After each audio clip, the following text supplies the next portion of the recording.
Did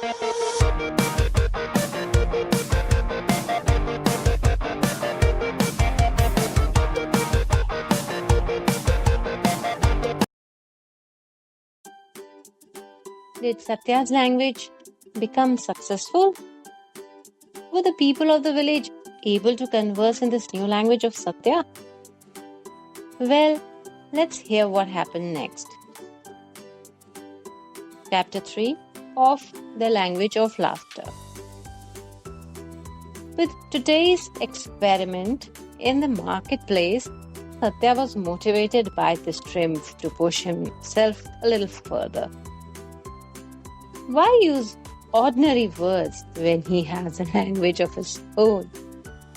From that day onwards, he decided to slowly erase all these words of normal spoken form from his invented language. At home, he would practice it more seriously. He busied himself in forming sentences, the short ones, long ones, string of words that tumbled together. And then he would tell her mother, "You Maa, flump me, 2 Zubzubli rotis, 1 turram, Fuflapur, lumpuf on top, or else Baram." Her mother just stared, wondering if she should serve him food or call the doctor. Eventually, she would simply serve him food without any question and answers from Satya. One hot afternoon, Satya sat under the banyan tree, scribbling and practicing further some new words of his language. Flump me, boop chick, lumbara, kuffar, ribble, and other such shiny words in his notebook, when suddenly the village burst into panic. Panic? What was the panic about? Wait, before the bull charges, if you don't want me to chase you like this later, please subscribe.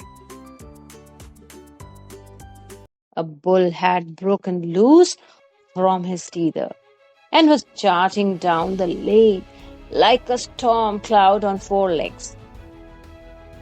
Satya stood up in no time and bravely ran to help inform the village people. There was complete chaos and panic spread across the whole village, and the bull was racing towards every single person coming in his way. Satya opened his mouth to yell and inform all villagers to be safe. But only the words of his own language would come out of his mouth. And unluckily, these words were still new and people could not understand them. The bull's hooves thundered like drums against the dusty road. Its horns lowered, eyes blazing with fire. Satya screaming, "Jarar bhoom, Bufar, bulur, whoop chick-cells," meaning thereby, "Angry bull is in the attacking mode. Save yourself." Satya's invented words only echoed in the air and were of no help at this safety crisis. No normal language would come out of his mouth, as he had completely erased it all while practicing the new language. Now he felt helpless, began to scream loudly and repeatedly whatever came to his mind. "Kusfis, kusfis, kusfis, hinagaja, kusfis, kusfis, kusfis, hinagaja." In mind, when he said that repeatedly, it meant save yourself from danger, run, run, run hard. This was the first time that his proud jest deflated. A few villagers froze confused. What is he trying to say? Say clearly, boy. Have you gone crazy? At last, her mother, standing at temple steps, understood his son's desperate calls for safety through his gestures, intercepted his words to warn the villagers for safety from the bullseye. The bull finally galloped fast, leaving behind a trail of overturned baskets, scattered onions, and terrified villagers pressing against the wall of their homes. Bit by bit, the market returned to its feet, people brushing dust from their clothes, murmuring in relief. Oh, what a relief! All eyes turned to Satya. Some laughed, shaking their heads, and others muttered angrily. This boy and his language and his nonsense words. He nearly got us killed. Satya stood there embarrassed, head down. He was like a balloon pricked by a pin. His magical, playful language had not made him feel clever or important. In fact, it made him powerless. The words which danced with his utterances clung to him in heavy chains.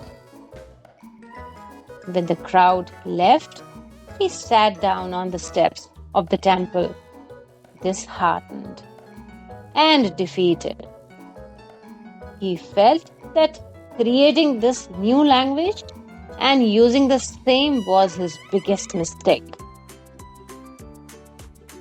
Just then, a sound floated towards him, light, melodious, and musical to his drooping spirits.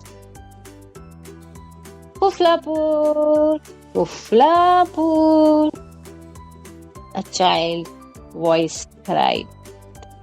Satya stood up excited once again when he saw a group of children running towards him.